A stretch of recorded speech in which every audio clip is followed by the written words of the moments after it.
Good morning and good afternoon and indeed good evening. We've got people joining us from all over the world today. Particularly thrilled with our 4 guests. I am going to ask them to introduce themselves. I'm sure that their self-introductions will be far more interesting than anything I can come up with. But they really are 4 wonderful guests from a whole range of areas, in terms of working with the digital world, in terms of working with schools, and in terms of working with parents. So we have Sue Atkins with us. She'll be introducing herself first. We've got Euan MacLean with us. We've got Al Kingsley, and we have Rachael Wilding. Sue, Euan and Al are all in the UK at the moment. Rachael is in the United Arab Emirates. I'm in Texas. And Ananya, I believe you're in Sweden. And just before we begin, I just wanted to say welcome to you, Ananya, because she has just joined us as our general manager and she has just completed her master's degree. So I did want to say that we're all really delighted that you've joined us, and many congratulations on achieving your master's, a really significant achievement. So well done. I'd like to hand over to Sue, first of all, to introduce herself. Gosh, I don't like this bit. Hello, I'm Sue Atkins. I'm Sue Atkins. I'm a former deputy head and class teacher for over 22 years. And as a little aside, I went to university with Gráinne and she was my best friend. So from that, I have gone on then to restudy and retrain as an NLP master practitioner and trainer. I have been called the parenting expert because I write books, I broadcast, and I give talks and speeches all around parenting. And in the last sort of 18 months to 2 years, I was getting inundated with questions around smartphones and cyberbullying and AI and all the rest of it. So I started a podcast called Navigating the Digital Jungle with Sue Atkins and Friends. And the friends, of course, are the experts in certain areas that I, of course, couldn't possibly be an expert in all of them. But I have a parenting hat on. So I have my foot in having been a former deputy head and now this interest I have as a writer and a broadcaster all around parenting. So I hope that kind of gives you a flavour of what I do. Just dealing with a mad puppy who has decided to bring his squeaky toy to join us. So huge apologies. Thank you so much for that, Sue. You know, every time you turn on TV in the UK or listen to the radio, you seem to hear Sue being asked, the thorny questions of the day to do with parenting. So, Sue, I'm really grateful to you for joining us today. Now, Euan, I'd like you to introduce yourself and your new company, please. Yeah, sure. Thank you, Gráinne. Hi, everybody. My name's Euan MacLean. I have been in education for 13 years in a variety of different guises, UK, international, state, independent, but most recently in the online schooling space since 2019 as principal and also head of operations in 2 different online schools. I recently started a social enterprise called And Parents, which partners with schools to rethink practice and reshape culture when it comes to working with parents. So how schools can build and strengthen their relationships better with their parent communities. As we know, it kind of lends itself to better attainment, better attendance, better mental health and well-being. So it should be right up there at the kind of top of the priority list for schools, educators, school leaders, something I'm very passionate about. So I've started a new business in the last 6 months in that kind of space. So a little bit different from what Sue is doing in her space and the expert advice and things that she offers. But yeah, really passionate about it. And yeah, I've set it up as a social enterprise so that kind of any profits that we make as a company are fed back into the organization so that we can work with, underserved communities and, schools and things who might not otherwise be able to afford external organizations coming in and giving them a hand. Thank you very much indeed. Thank you, Euan. I'm going to ask Al now. He is our sage, wise voice, and I'm going to ask him if it's going to be very difficult for you, Al Kingsley OBE, to fit your introduction into just a few minutes, but could you give it a try for us, please? Thank you, Gráinne. It's going to be very easy to fit my introduction in, because with Sue and with Euan and Rachael here, I've really come along to be an edu magpie and pick up loads of tips and advice from their experience. For my part, slightly different avenue. 35 years in educational technology as an EdTech CEO, creating stuff. 25 years now working in supporting schools, whether it's in governance, chair of Multi-Academy Trust. I have a role for the last 6 years with the Department for Education on their advisory board for the East of England sporting schools. And I have the pleasure to travel all around the world and work with school systems talking about digital transition and how technology can be one but lever. At the heart of all of this is human beings, and the more we talk tech, we will today, the more we're talking about human beings. So fab folks I know are going to be sharing their insights today. So forgive me if I sit back and take notes through most of it. Thank you so much, lovely. Al is one of the most self-deprecating and humble people in the world of education. He's incredibly well known and well regarded, and we're very blessed to have you with us today. Now, Rachael may not be able to stay with us for the whole session. Rachael has just gone back to undertaking an executive headship and all the joys that come with that, Rachael. So she may have to dash out before we are finished. But if you could give us a little introduction, sweetheart, and if you could also talk to us about the company that you run so successfully and how supportive that is of children and families and, of course, schools. Oh, thank you for that. Yeah, my name is Rachael Wilding. I've been in education, international education, for 28 years, and predominantly in leadership. And yes, I took a tiny little break to set up Edsidera, which is extracurricular awards company, focusing on life skills, promoting grit and independence. But I have been pulled back into international leadership, and so currently also sit as a school principal in the United Arab Emirates. I'm also a founding partner of a new initiative called Education Africa. So busy like everybody on this call, very much always come onto these types of panels to make sure that can share the love. I'm a big champion of championing other people, and always like to find out more about what everybody else can offer. But yes, I am a lifelong international teacher and school leader. Thank you so much, Rachael. And again, as with all of our guests today, thank you so much for joining us, because giving up your time is incredibly valuable to us all. So I want to get going. We've got 4 main areas, just to give people who are listening, those of you who are big picture people and want to know what they're letting themselves in for. We've got 4 areas mainly that we're going to be discussing. The first one is about transitions. That's an issue in the international world in particular, but quite frankly is an issue for all educators. We want to look at how we're going to be able to, how should we be helping parents and children. We're going to be looking at maximising school communication. How can we ensure that that is really working well to support every family, obviously to support the school, but support every family and ultimately support the children. We'll be looking at online dangers. Of course, we don't want to be alarmist in any way, but we really are looking at a world of many threats with regard to children and being online from all sorts of aspects. And then we do want to talk about the advent of AI. So what we will be doing is that each panel member will be joining in to give their opinions, but I will sort of focus each of these questions particularly. And Euan, I particularly wanted to focus this one towards you.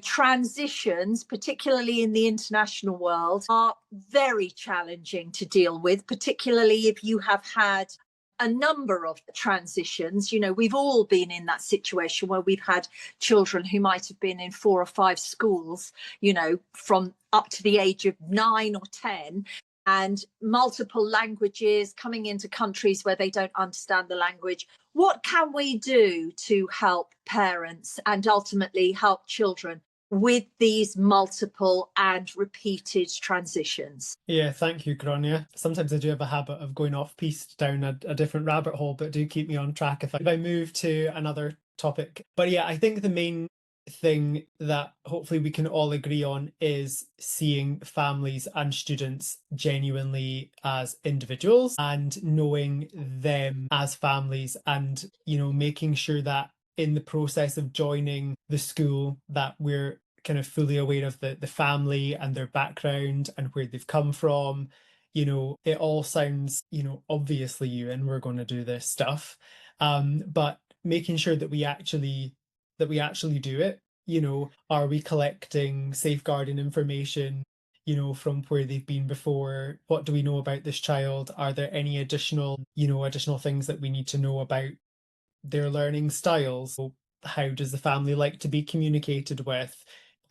If there are, different languages spoken at home, is there a preference for how communication, comes home? I know we're going to go on and talk about communication in another question, but for me, I would definitely say, authentically and genuinely knowing the family is really important. And, I suppose when you've got new families coming in, I've been part of the online schooling space. The families coming in, it's a very transient population. Sometimes we've got multiple families joining every week, and it will depend on different international schools in terms of how regularly families will be joining. There will be enrollments throughout the year, and I suppose it's an opportunity for every school to almost kind of have a clean slate for each family, and making sure that the communication with the parents is there, and the culture of the school is really well communicated.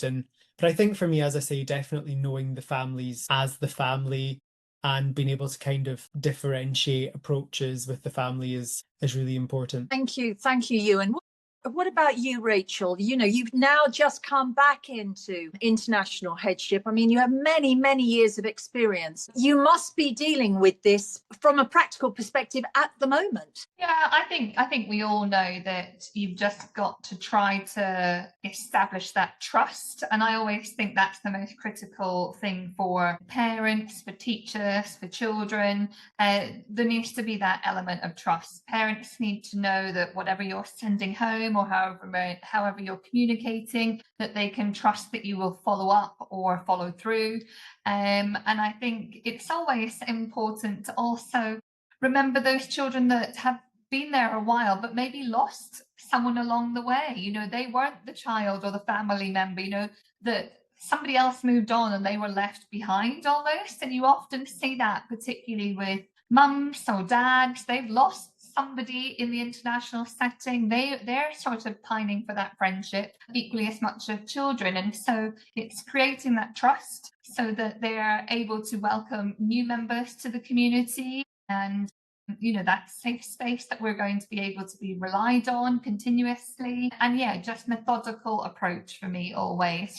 Try and nip things in the bud, try and give them everything that they need before they ask for it. Very much easy to say, sometimes harder to do, but definitely I think it's about having that frank and open communication with those community members that are going to be left in the school as children and families transition out, and making that conversation, a space whereby when new families come in, they're not like, oh, but you're not like so and so, or it's just about making sure that trust is there for all the people within the school community. Thank you for that. Sue, from the perspective of parents specifically, what are they hoping for, do you think? And what do you think their hopes will be in terms of transitioning not only their children but themselves into possibly yet another school? I think it's all about belonging, a sense of belonging, a sense of community.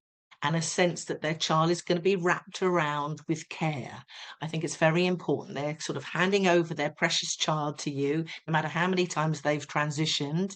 It's always a new beginning. It can also be quite stressful for everyone, the whole family. So for families and parents in particular, I think being confident in how they approach it so that they don't make their children anxious. They have to feel confident themselves. They can pass that down to the children. It's about building up the child's confidence as well, so that they know how to go into new situations. A smile is a curve that puts a lot of things straight. So they go in and they maybe just smile, and that opens up body language and starting to connect, joining school clubs, discovering what their interests are. So you start to help them transition by their interests, not just by their academic interests and what you want them to achieve. And I suppose finding traditions and cultural references that make them feel included. So it's a complicated thing, I suppose, but ultimately, belonging and community will go a very long way to helping everyone relax and know that you've got to be patient with some of these things. It's not instant, but communication between home and school, I think, is very, very important. And you can get that with the tone, even in an email, and the tone in how you welcome people so that families can feel relaxed as they go into the new school year or new school. I agree with you 100%. If you can get that feeling of belonging going, I think that goes a very, very long way with regard to both the families and, more importantly, the children starting to settle, relaxing their shoulders, being able to exhale, and then being able to even see what's available to them and start to take some of it on board. Al, before we move on to communication, because this segues so beautifully into communication, which all of us in the world of education would agree is, absolutely vital if we're going to be successful in a school at any level. But Al, I just wanted to ask you about systems. What sort of systems do you feel that schools should have in place in order to ensure that they are able to do that background work and are able to then provide that more human face so that there is a sense of belonging? It's a real big question, isn't it? Because it depends where you are in the world.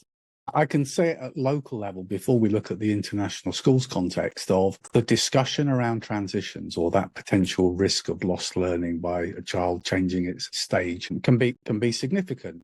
And part of that has always been tried to be mitigated by familiarity and routines that allows that move to be productive. But also it often puts pressure on the incoming system to have more nuance and flexibility on the initial offer. So I know in some of our schools, we provide that transition from primary to secondary, more of a cloud base where not all of our learners immediately access the full curriculum, but there will be a soft landing into a space where they build confidence and routine first before. Nice. And friendship groups before they then develop. And so maybe some are diving straight into their first experience of English literature, and others are using Minecraft to build a model of the Globe Theatre that start to talk about topics related to the subject. So then you kind of build a sense of familiarity, community, and so on.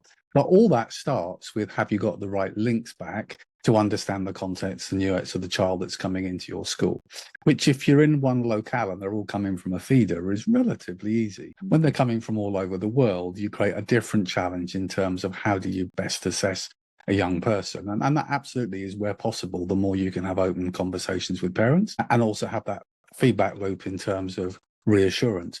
So technology does one bit, but there may be a common theme throughout our conversations here, which is technology is an enabler, but it doesn't ever mitigate the human actual assessment of a young person, their level of confidence, their levels in terms of where they're at and what their needs are coming into a school. But I think the adage of the lost period with that transitions is one that is both known and mitigatable if you've actually got the right leadership and structures in place. Wonderful. Thank you. Thank you so much. And I'm now going to step into the whole realm of communication. We want to have great communication in our schools. And, we always say better to over communicate, all of those things. And I found in every school I've had, wherever it might be in the world, we've worked immensely hard on communication, and there will always be that group who say, well, I didn't know that we were starting this, or I never received the timetable, or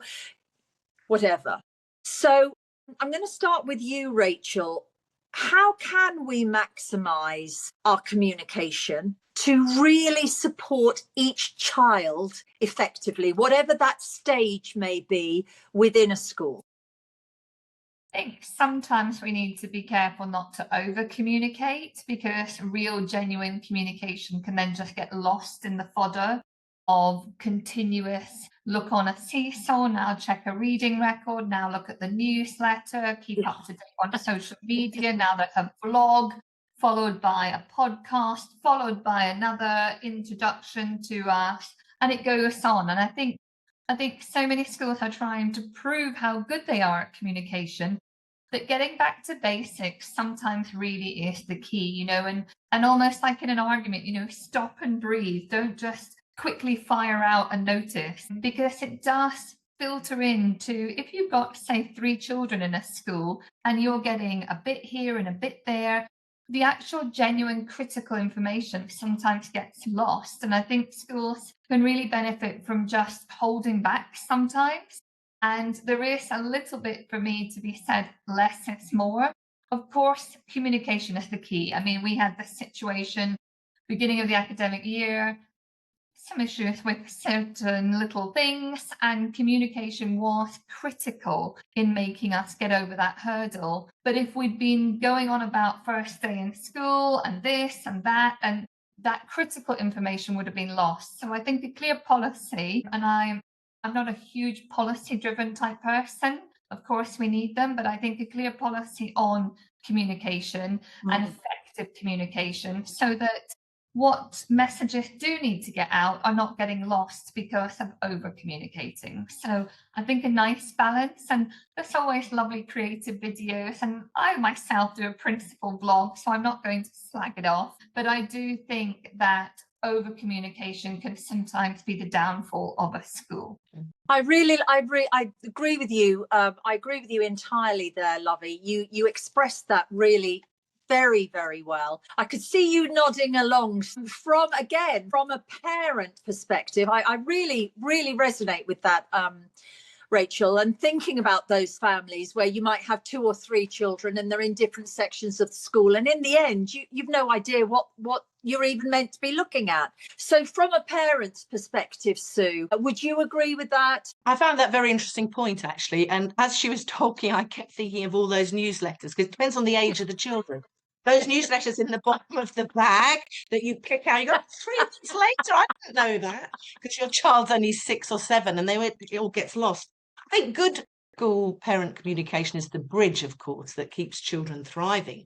But parents don't need pages of jargon, do they, or very long policy documents. I think they need clear, regular and respectful kind of dialogue. In my work, I always say parents are the experts on their child, and of course schools are the experts on education. So when those two work together, that's when the child flourishes. I think what makes good communication is openness on both sides. So not just when there's a problem. I remember working with a school where actually they would send an email to say Johnny's done well this week, out of the blue, or even a phone call. There was one school I was working with where they had that policy of ringing a parent just briefly to say how wonderful they did, which was a very positive approach to it.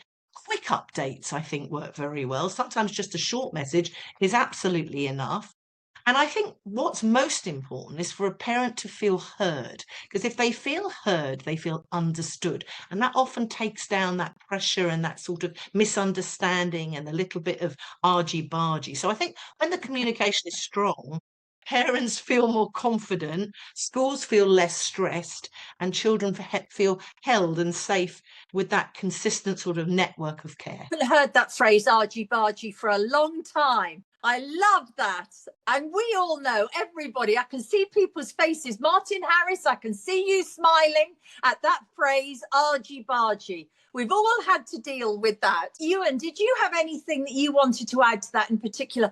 I wondered what your attitude was to that word respectful. I love that word. I think it's so incredibly important. And as you said, Sue, the parents are the experts in their children. They are. They always will be. I know we develop a lot of expertise, shall I say? But yes, they're the experts. Good. What did that word respectful prompt in you? Yeah, I think what Rachael and Sue have said is just like a nodding dog to everything that they're saying, because I wholeheartedly agree with everything. And I think that predictable communications, cohesive communications kind of beats perfect communications in a way. I think managing expectations of families from the beginning of the academic year is really important. This is when we're going to communicate X, Y, and Z. This is how frequent you can expect this. And we're going to communicate this, whether it's a newsletter, if it's learning highlights, if it's pastoral updates, reports coming out, letting parents know when these things are coming and that you actually stick to it. Because, you said to parents at the beginning of the year, all this stuff's going to be coming out. We're going to expect you to engage with it. That we're spending a lot of time putting information into this. It's information that's coming about your child and it's relevant to your family. So the minute you don't stick to it, parents start to get, antsy, and there's a bit of argy-bargy going on, and parents get disappointed. You're taking that time to build trust with families. It takes a long time to build trust, but it can be eroded in seconds when you stop sticking to your side of the bargain, if you like. Schools are incredibly busy places. There's lots going on. You're spinning hundreds of plates at once. But I think when you said to families, we expect this of you, you have to stick to it, stick to the plan. I think that communication going out from schools has to be by design. It shouldn't just be, oh, we need to send this out, and we need to send this out, and we need to send this out. There needs to be a cohesive plan from across the school, and there'll be different departments across the school that need to send out different things for different reasons. Whether it's academic, it's pastoral, the marketing team need to send out something to do with fundraising for the school, and then it could be a feast or famine in terms of email. So parents get 5 emails in one day asking them to do different things, and then they don't hear for a week or 10 days, and then there's a pile of something else. And I think that there probably, from my personal experience, I would say there needs to be better cohesion across schools in terms of when comms are going out, what time of day are they going out, just that there's a kind of centralized calendar or cohesive plan essentially of when communications are going out. But just kind of going back to your question of kind of respect, and Rachael and Sue both talked about, is communications when we're sending out newsletters or doing podcasts, making vlogs, and we think, oh, not many people read that watched that video, or gosh, we've got 1,000 kids in the school but only 100 parents really read the newsletter. It's asking, why are they not doing these things? We're spending all this time. Do our parents trust? Also, it's asking the parent how they like to receive information, I think, is something that we're missing. Absolutely. Not everybody wants, an email. They might like a WhatsApp or something. So it is just being mindful. It's not a bad thing to just ask them. The other thing I wanted to interject is just to say divorce. I'm here to talk about sometimes parents of divorce, because it can fall through the net. It goes to one, and the other one doesn't get all the information, and then you've got a real problem with them going, well, you didn't tell me. So again, making sure that your lines of communication do include the children whose parents are separated or divorced. Just a quick one. No, it was very interesting there that you should say that about the form of communication. I remember when I was in Korea, I set up 3 schools there, and we found out that nobody was ever reading emails. I'm going back now, 15 years. And I spoke to the business manager, who is Korean, and he said, oh, nobody in Korea would read an email. He said, everything is done by text. And my initial thought was, well, I can't be sending these incredibly confidential things or financial matters or invoices via text. And he said, oh, well, basically, unless we do that, nobody will ever reply. And it absolutely revolutionized my on what they want to receive. We're very clear about what we want to give people, but there's no point unless it's what they want to receive. It's like receiving a beautiful gift might have cost a fortune, but if you don't want it, it's worthless. So yeah, I think that was a great point. And also the issue to do with divorced or separated parents, or, you know, I've been in parts of the world where there are just multiple members of a family, whether legal or not. You know, they are multiple parts of a family and multiple people who are seen as parenting, and how you include all of those can be a challenge, I think. I think, Gráinne, one thing that we've got quite a lot of NQTs this year, and we were talking about communication, and I was sort of giving the analogy of like a cupcake. Like the actual cake is the core communication, you know, it goes out regular. It's all the critical bits of information that goes backwards and forwards in any school. The sort of icing is all the little bits of extra that a teacher may well do, or a middle leader for a subject. You know, that's where they're getting a little bit of a, you know, interest into their actual class, or a wee photo or something. But then the actual sprinkling, that sort of little bit of gold dust, it's a handwritten note home, or, you know, as you're walking up past a board for a staff member, you don't need to stop and interrupt their lesson and say, oh, that's a beautiful display. Just a little note saying approved by the head or the board of governors, or a little, like something totally off the norm, is sometimes the biggest bit of gold dust in communication, and can really support a child, a family, a staff member. Of course, you need the cake. The sprinkles wouldn't sit on it without the cake being there. But I do think that we need a little bit of everything. Yeah, I 100% agree with you. And that little bit of fairy dust, sprinkles on the top, they're the things that people will never, ever forget.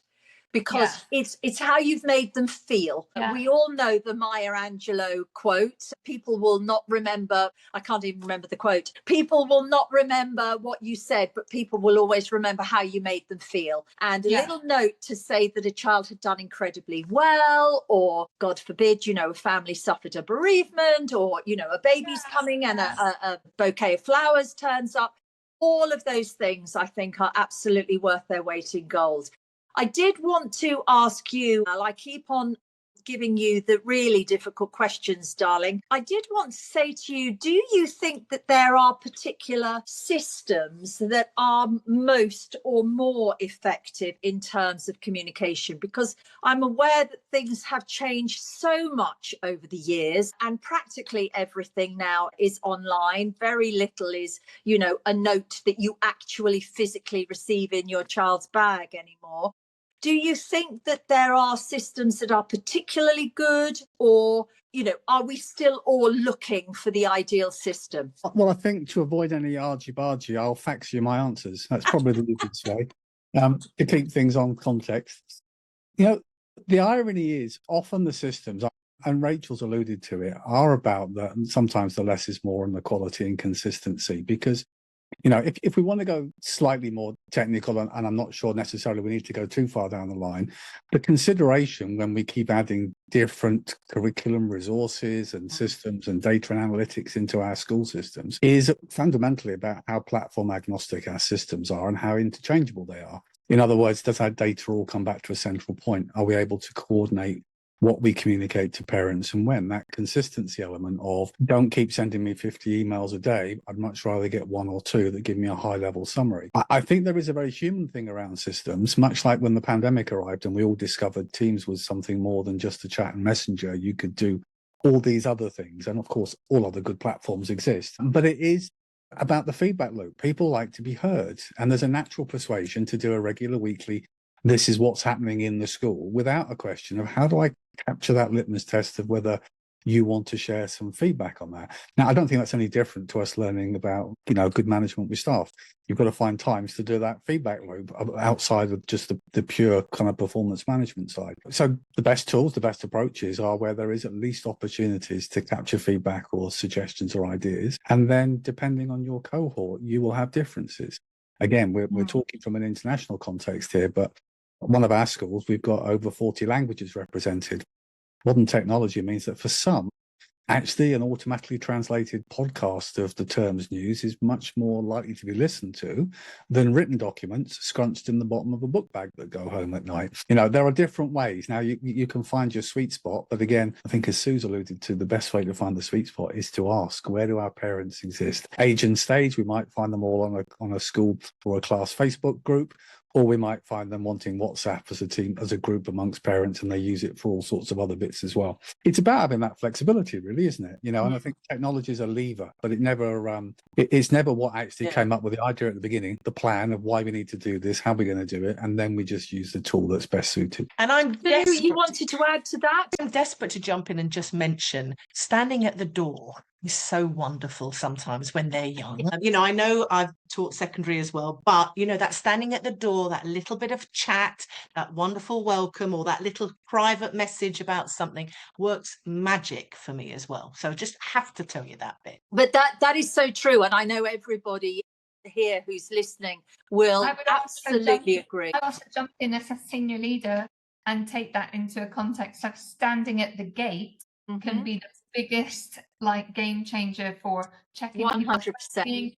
reading the mood of parents or children, being able to just almost spot a little thing. And I, like you, at the classroom door, wonderful, but certainly as a senior leader, standing at the gate is a non-negotiable for me, because you really can pick up so much on your entire, how a staff member trudges in, or how a little dot skipping in or not, out of character. So definitely agree on that. 100% agree with you, and I think as well, if you get the name for doing that, it makes the whole school feel so much more approachable and accessible as the head.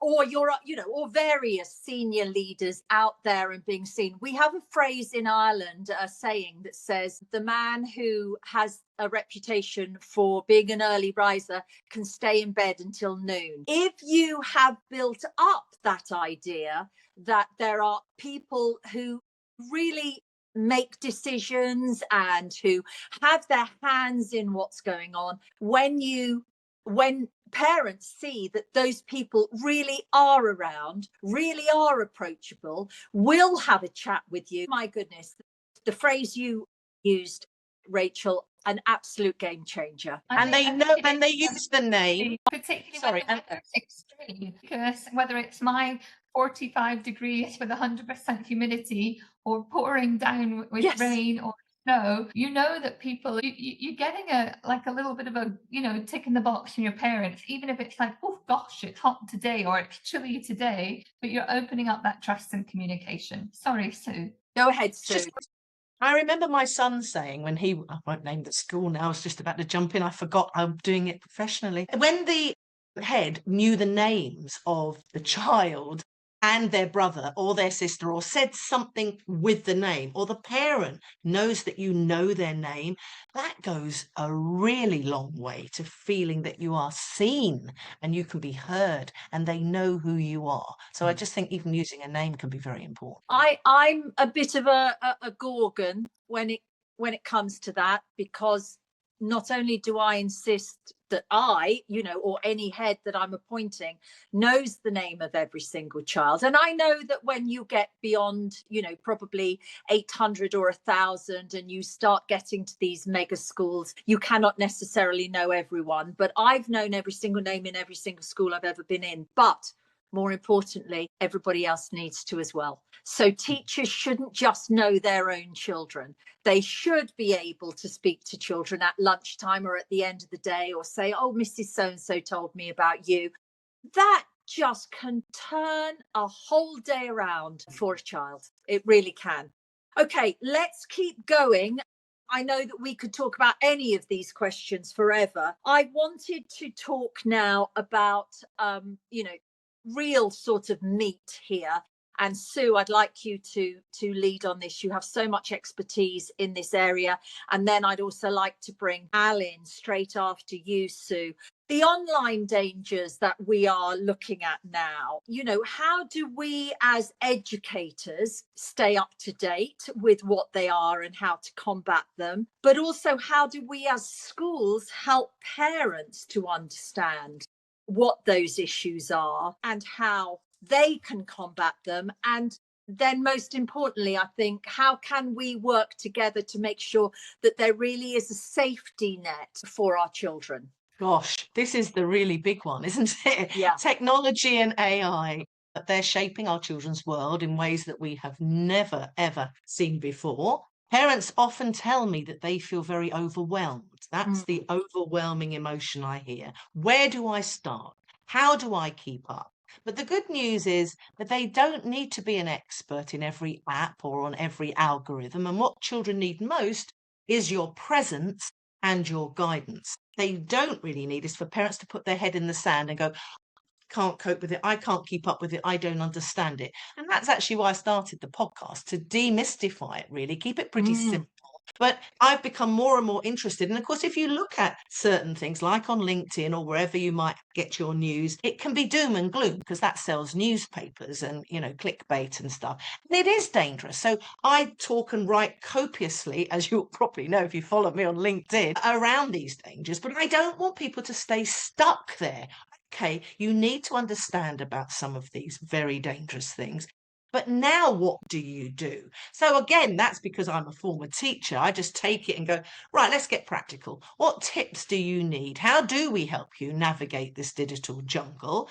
So that's where I ended up starting to write these scripts because people don't know how to talk to their kids about Roblox or, sextortion or Snapchat or the dangers of WhatsApp. They don't even think WhatsApp is a social media app.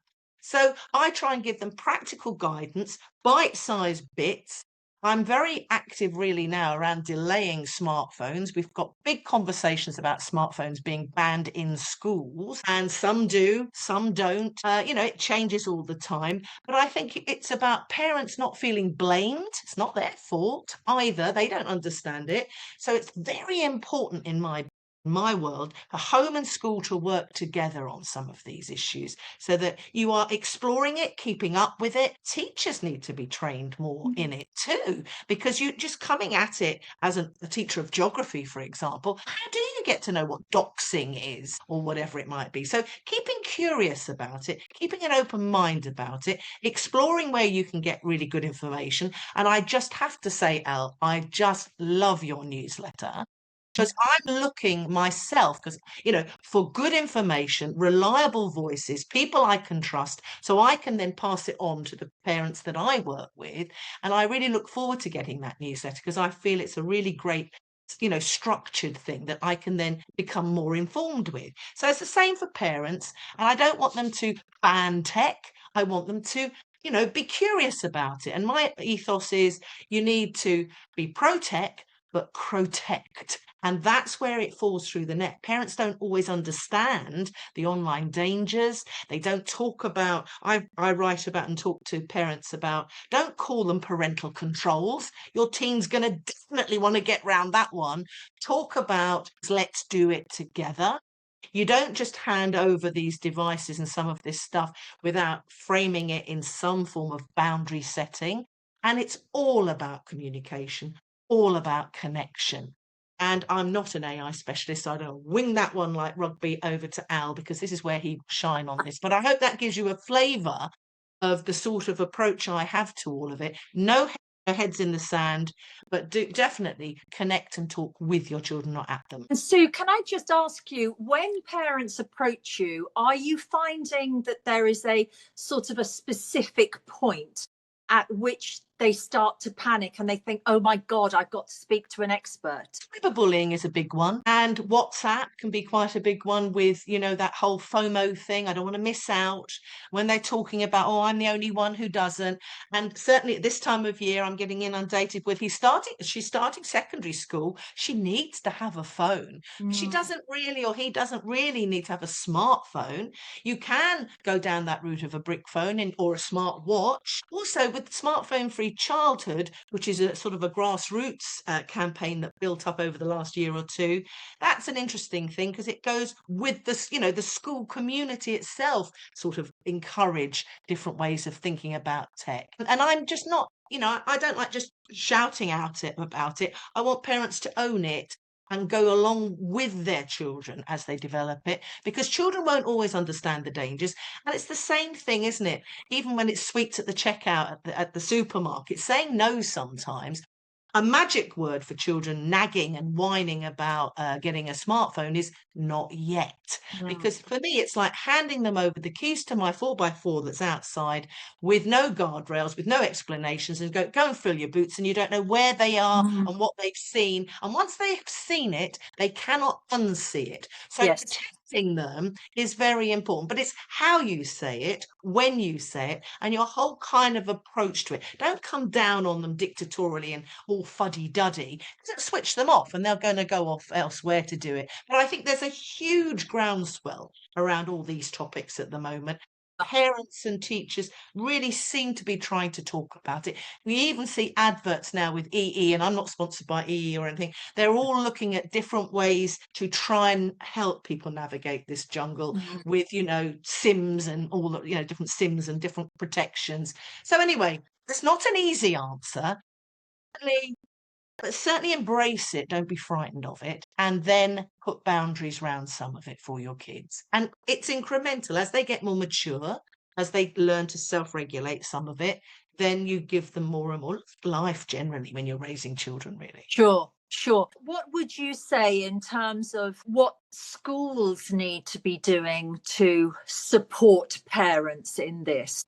There's a bit of a domino effect here, isn't there? Because at the moment, I think any big change when it comes to technology, frankly, not just technology, there's a natural persuasion to either be super excited or super fearful. And neither route is particularly helpful in this context. Sure. So I would say the starter for 10 within schools is, before we get into the conversation about talking to parents about the use of tools, we need to make sure we're providing the right opportunity for our staff to build up their own digital confidence, because many of the decisions about when a tool is or isn't right within a curriculum in a school setting, we should be using the professional judgment of the educator to decide when it fits. And they can only do that when they've tried a tool, evaluated its strengths and weaknesses, within reason, because we can use our PLN and our other networks to make sure we don't waste time on tools that aren't appropriate.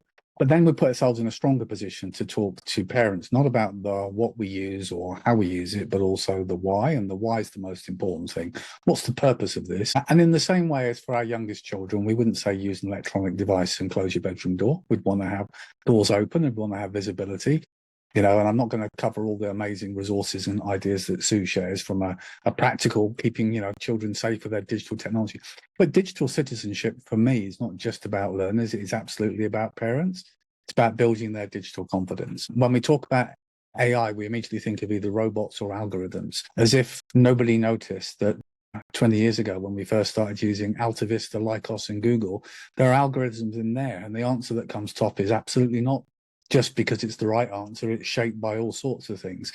So it sparks conversations about what we see, why we see it, the authenticity and validity of it, our digital footsteps, the conversations about how we conduct ourselves online, the list goes on. So schools often, much as I am an advocate of purposeful use of technology, it is absolutely a case of there's not a prize for who uses the most. There are significant gains using AI effectively. Most at the moment is around reduction of workload and infrastructure and data analytics. And then there's a move towards it being used in assessment, but we're also having to pause and reflect on our measure of assessment and what assessment looks like, and whether we move to more project-based learning and other bits and pieces. So some of this is about don't go too fast. Some of the best ways I've seen is to look at key tools that we're going to be using and then provide opportunities for parents to involve in training, to talk about, make them aware of the guardrails that do exist. There are updates now, ChatGPT, you can now set triggers so that it feeds into a parent's account. The problem is you need to know the child's using the tool to get it in. So in truth, it's one of the biggest things I always say is you want to be really mindful of not getting a false sense of security. That's often worse than actually feeling vulnerable. So it's being really, really clear on the tools that are available and how safe or not they are. So educate and inform parents. Certainly that feedback loop about staff using it. I'd say there's more fear in schools right now of staff. Professional development, training for teachers at the beginning doesn't involve much when it comes to technology, let alone the conversation around AI.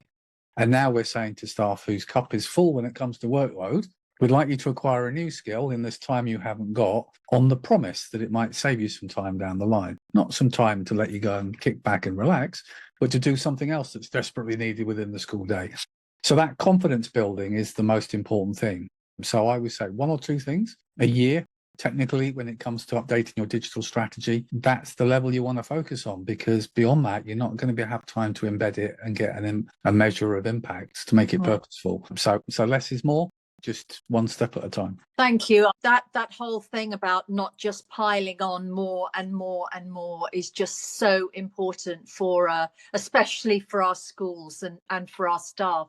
Euan, I just wanted to come to you for a moment there. What do you see as the most effective tool for schools sharing with parents in terms of what they ought to know? Do you understand what I mean by that? You know, Sue has raised, you know, there are lots and lots of issues here. Al has said, you know, we have to be very measured and very balanced in our approach. How do we make that connection between schools and parents? Yeah, I think first I would say I grew up and left school just before the advent of social media, and I'm very grateful for that I didn't grow up in school times where there was a smartphone in my hand and, you know, that kind of thing, because I think it causes a lot of issues. I'm definitely not for banning phones in schools, and that's a different conversation, but I think ultimately once children leave the school gates, the world is still out there, and I think we need to play our part in schools to help,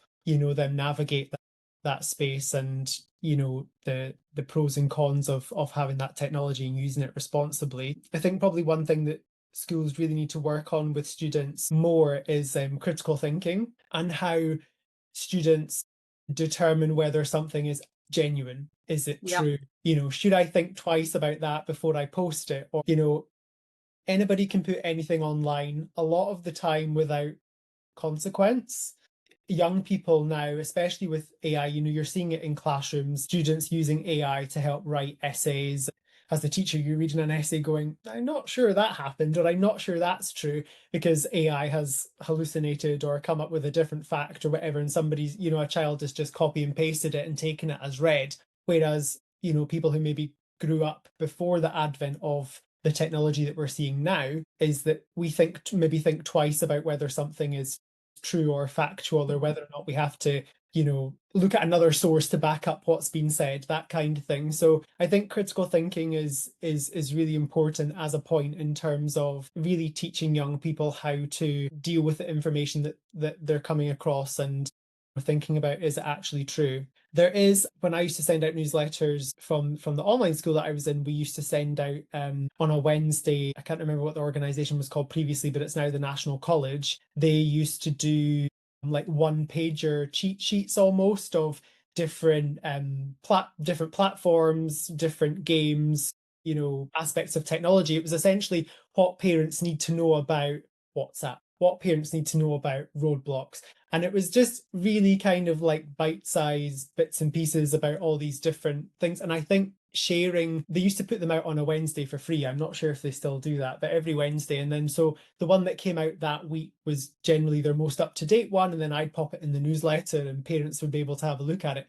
And I felt that was really a good, just kind of bite-sized information. This is the kind of pros and cons of this platform, and this is really the age that it's suitable for, and that kind of thing. So I think where schools can share kind of bite-sized bits of information that parents can get a high-level sense of, you know, the technology that their children might be using, is really helpful. Obviously, I would encourage people to listen to Sue's podcast, and I'd encourage people to read Al's newsletter as well. But I think those kind of like one-pagers are really, really helpful, I found, and they were very popular amongst parents. And I really think, as Sue said, what we don't need is people burying their head in the sand, and actually, you know, saying, right, we can do this together, and parents opening up an avenue for their children at home to have conversations about what they're seeing online, and feeling confident to be able to talk about it, regardless of what it is.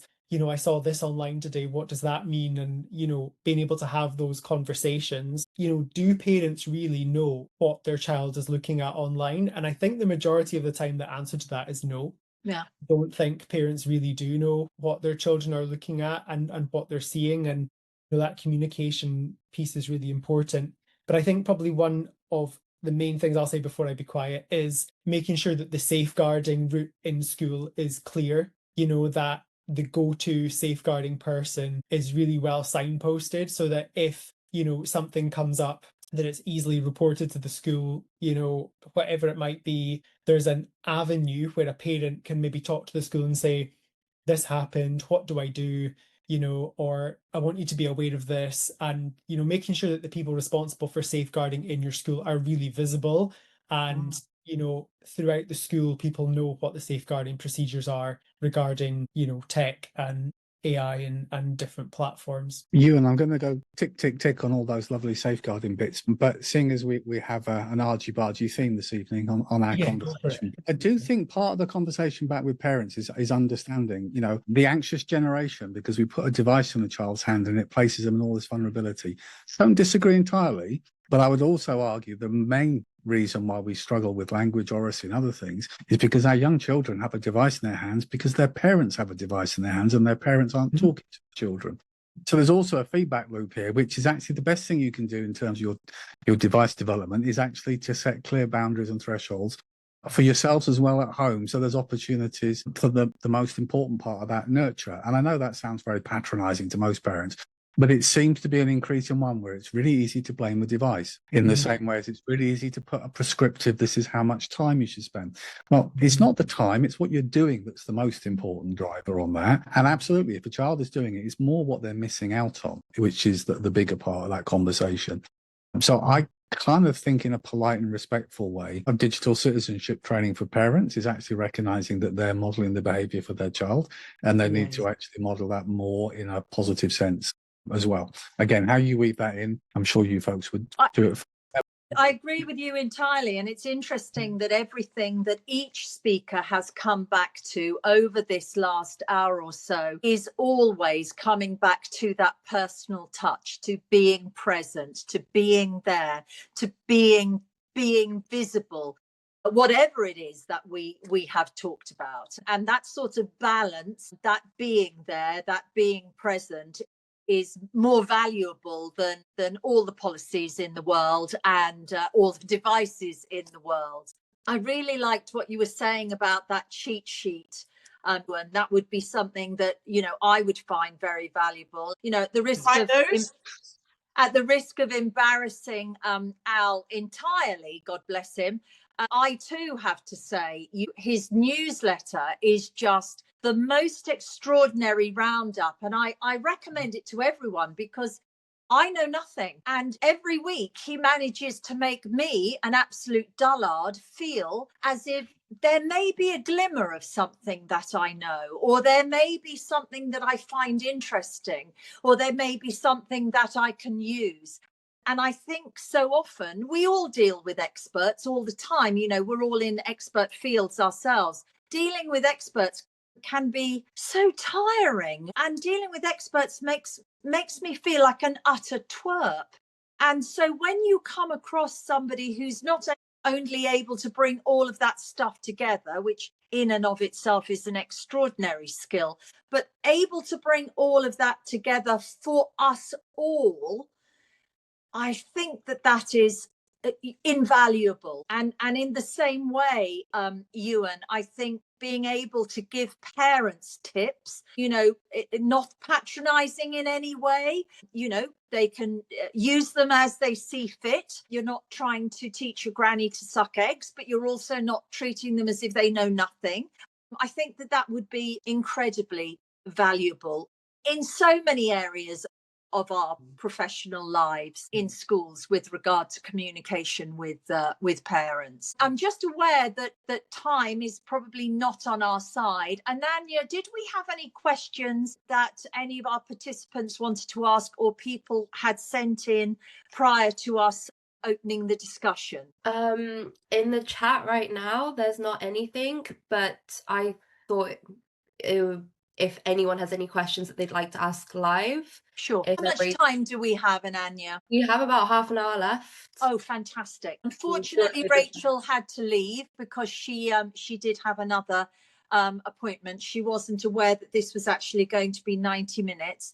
Do we have any questions from the floor with regard to any of our speakers? Or I might like to just jump in there and say I'd like to raise the early years. because this is a whole area that concerns me. And I've written all sorts of scripts and books around this whole thing to reach parents early without patronising them or frightening them. Make them aware that if they're handing over devices, whatever they are, iPads or iPhones, the language development's not there, the bonding when they're breastfeeding or bottle feeding their baby isn't there, because there's a real trickle-down effect. And I've read Jonathan Haidt's book and I've seen him talk, and I think it's absolutely amazing, and I found it fascinating. I was very aware that what's happening earlier is very important too, because habits start early. And Al is absolutely right. I think it starts with the parents. So handing over that smartphone in a restaurant to a child that you think may start to have a little tantrum is not actually helping that child watching Peppa Pig. They're not even learning to self-regulate. So I just wanted to throw in the early years. And also I write scripts for practitioners and professionals about how to raise these difficult subjects. I was up in Bradford giving a talk to some early years practitioners. But how do you raise that in a nursery situation without sounding judgmental? How do you do that, Sue? How can we do that without sounding, as if we're blaming or criticising or being patronising? So I'm back to the door analogy, actually, because I often found that relaxed conversation when they pick up their children. Apparently, there's so many early years practitioners saying that the parents are turning up on their phones as well. So the children are not even coming out to an opening arm embrace. They're coming out to, yeah, all right, what's going on?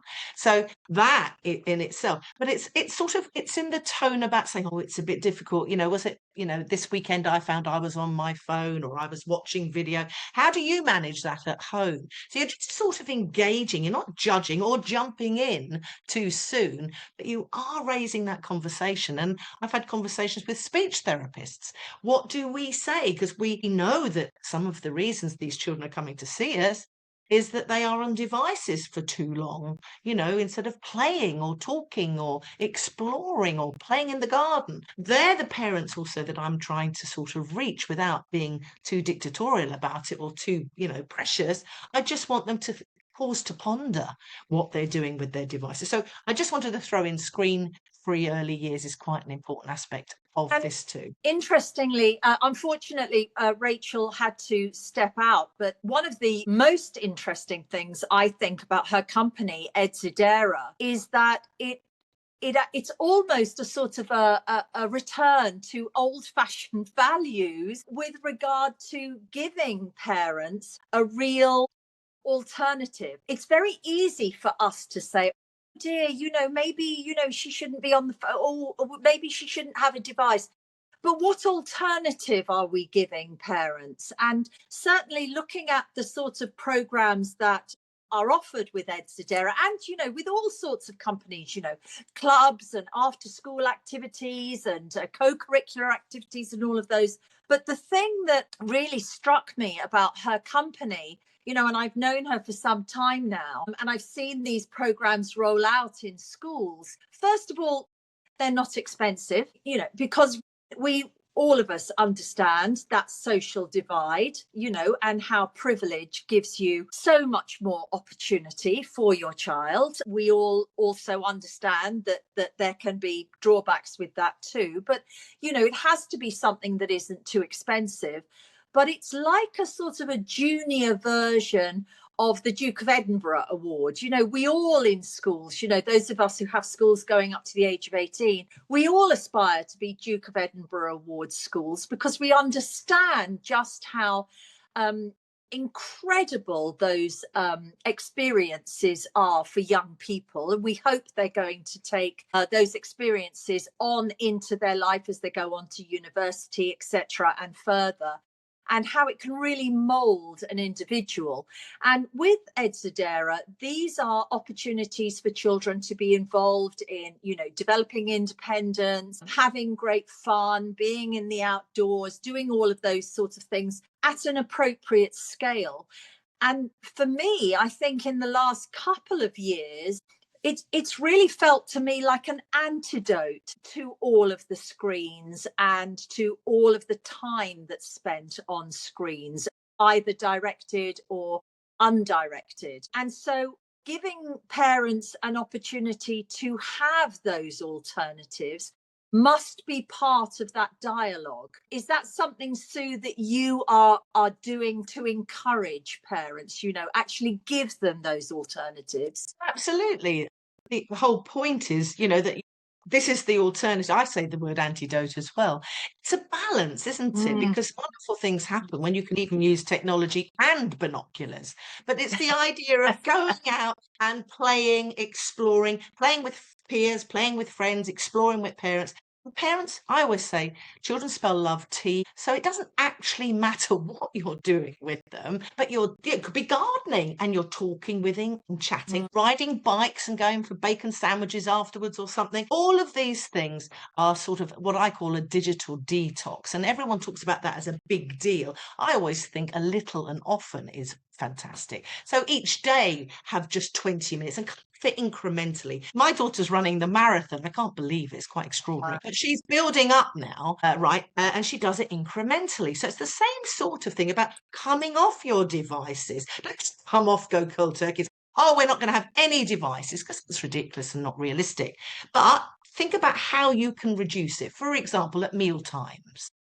Actually have an intention to put them in phone jail or put them in another room, or at bedtime, don't have them charged in the bedroom, and also just have that mindset of controlling some of your technology. And with the younger children, just have that moment of, am I just using this as a digital sort of electric babysitter, rather than actually, I do need 5 minutes to put the laundry in or cook a bit of dinner.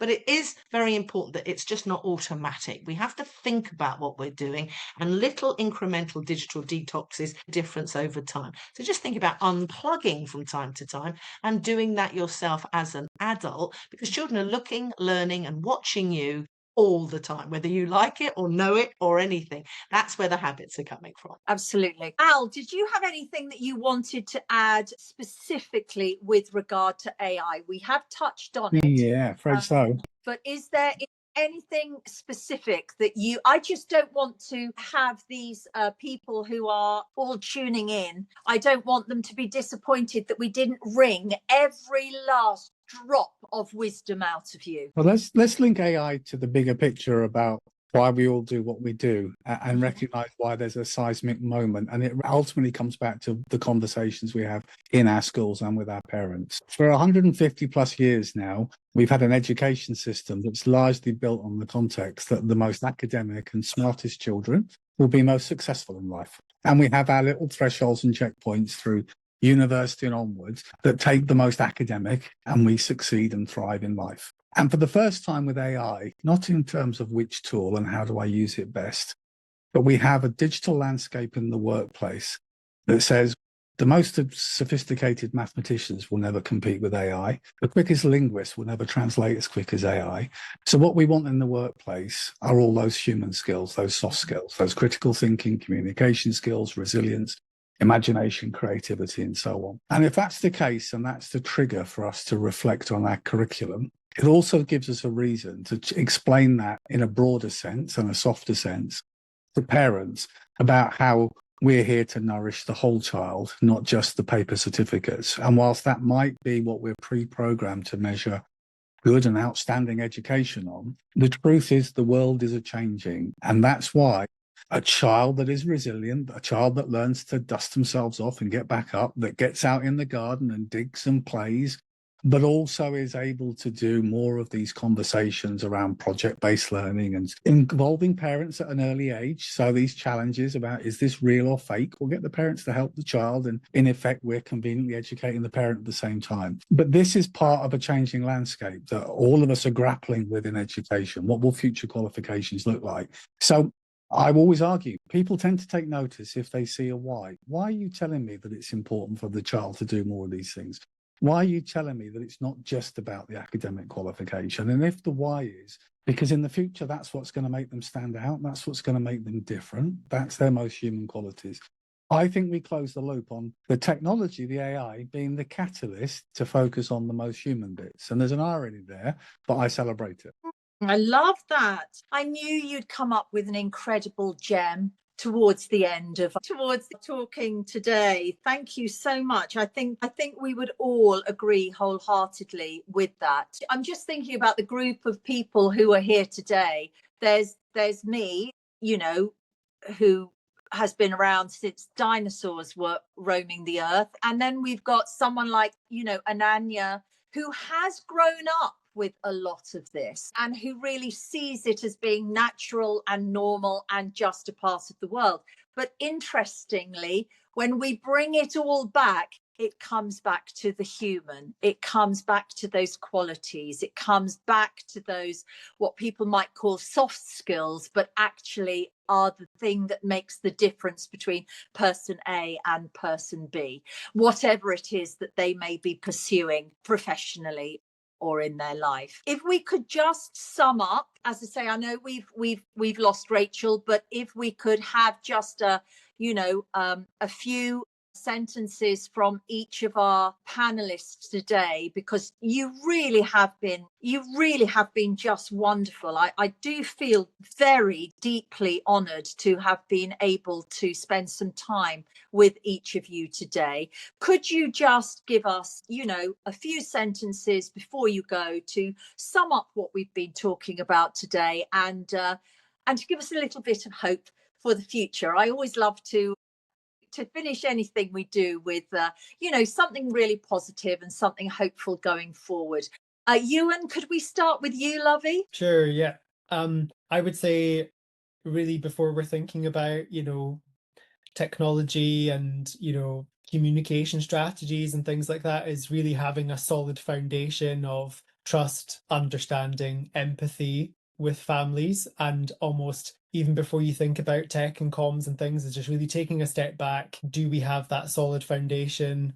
You know, then our parents will come and, you know, maybe engage or be involved a bit more than maybe they are at the moment. And as you said, it goes back to that human connection. And yeah, I think there definitely is hope for the future.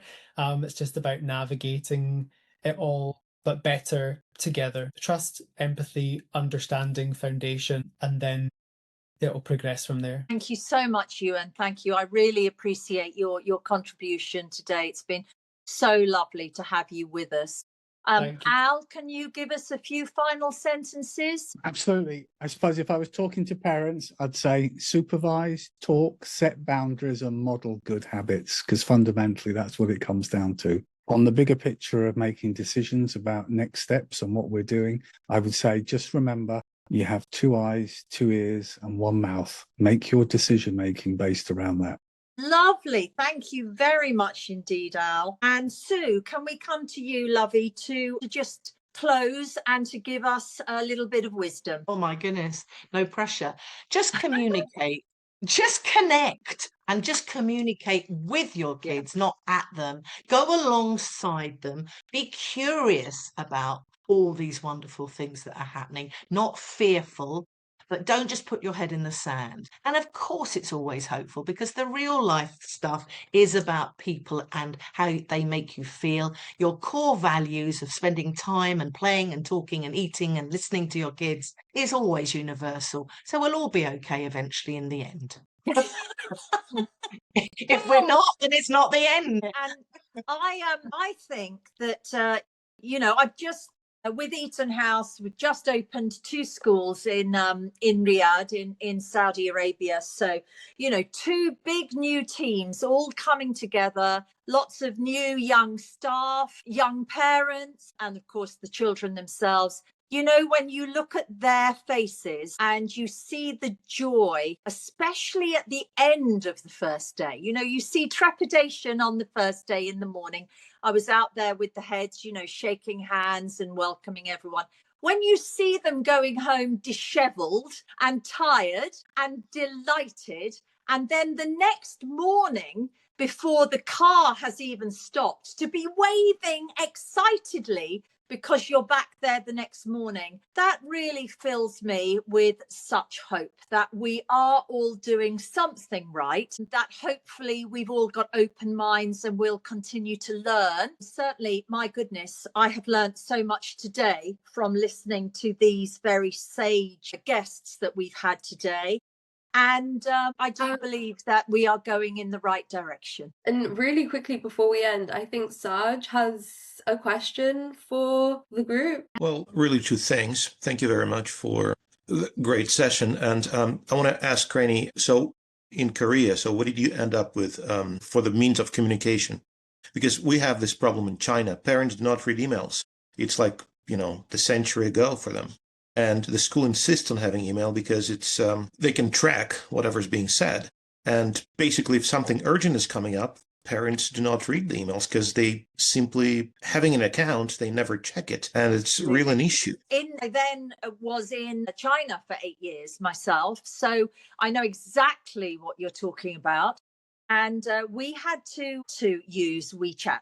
We had to, even for things that we felt were perhaps a bit unprofessional or inappropriate. We had to find a way of creating parameters of use, because that was fundamentally the only medium that they were going to use. And so we had to go with what they wanted rather than what we thought we should give them. Now, right.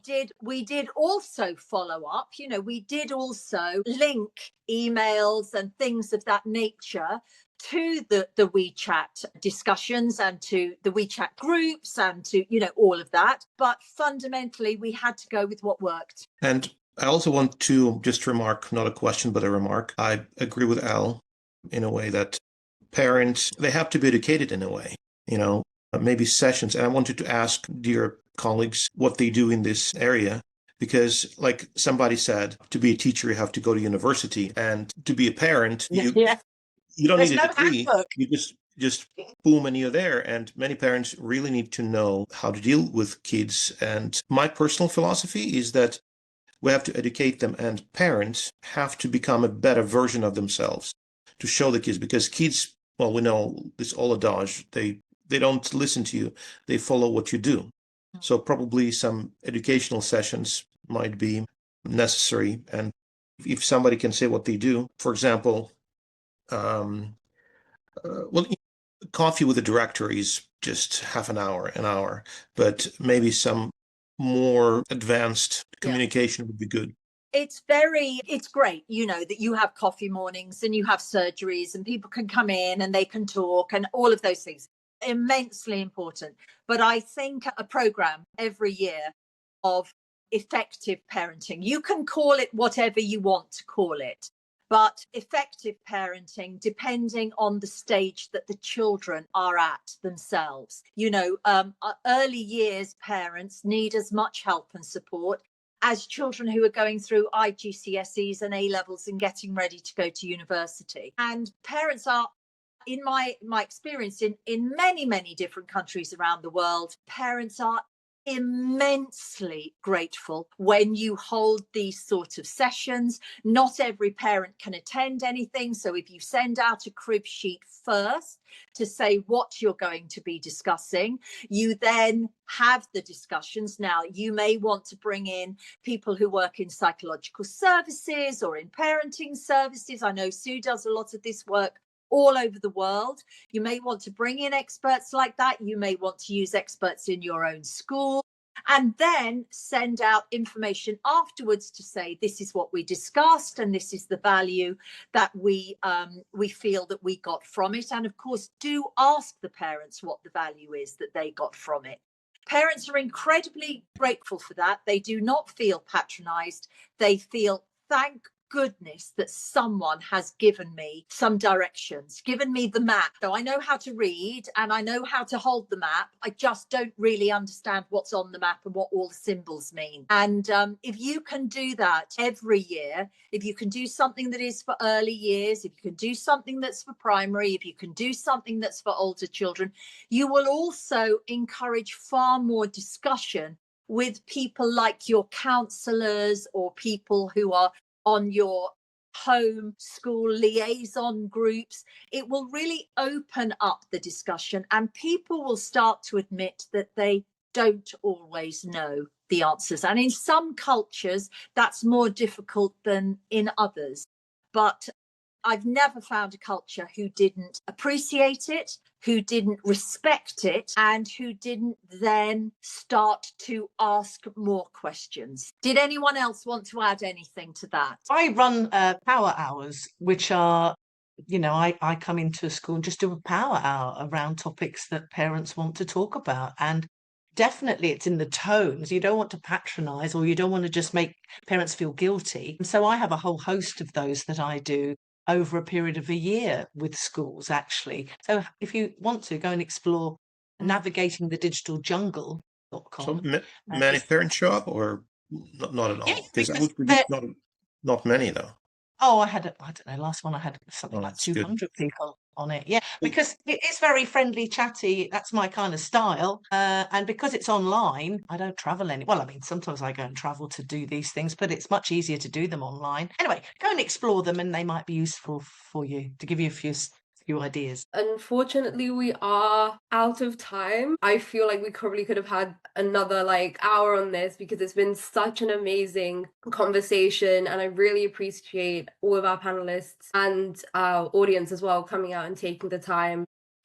A big thank you to everyone for this panel. It's been absolutely incredible.